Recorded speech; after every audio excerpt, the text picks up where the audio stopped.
So I'll take a 5-minute round of questioning.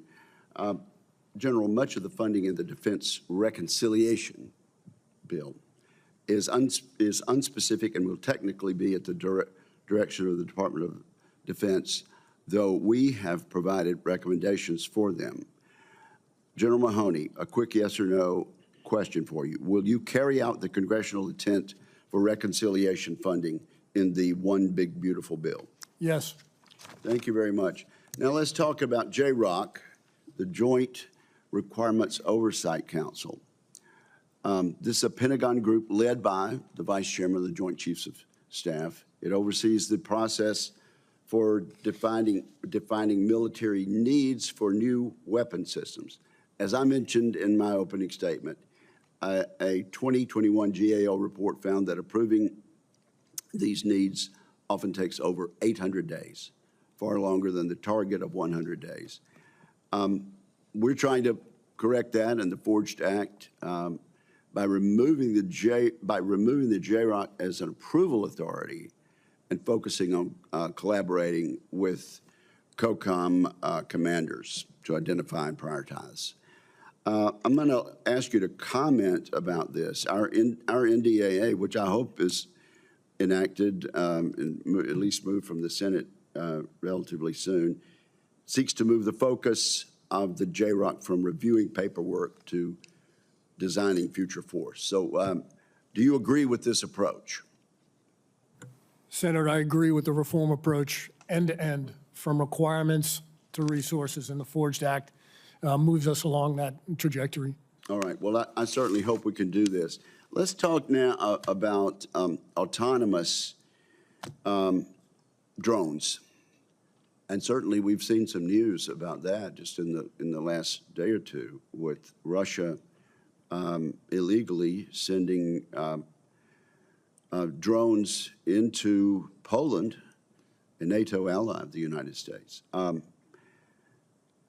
But whether they're aerial, sea surface, or subsea, we're relying on these, the so-called attritable autonomy, because if we lose it, which we will, it's not a huge budget buster. We need to provide the Pentagon with billions of dollars to scale these programs.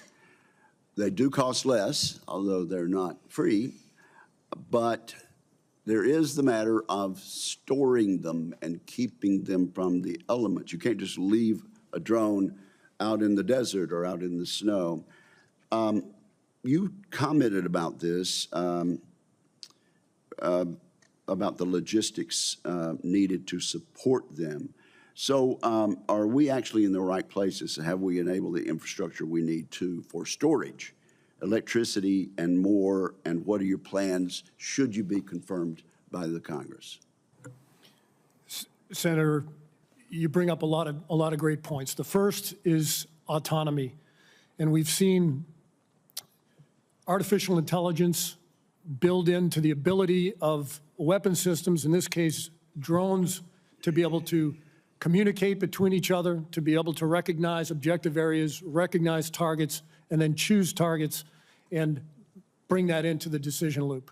We have to move faster in this regard, whether it's remote systems, semi-autonomous or autonomous, to bring those to, as you say, a scalable level, but also recognize the fully encumbered cost, from flyaway cost to storage to maintenance. And we need to accelerate along all of those to make sure that, number one, we're investing in the technology, that it's affordable, but we have fully encumbered the consideration so that we don't end up buying into something that costs more than we believed, calling it attritable at the beginning.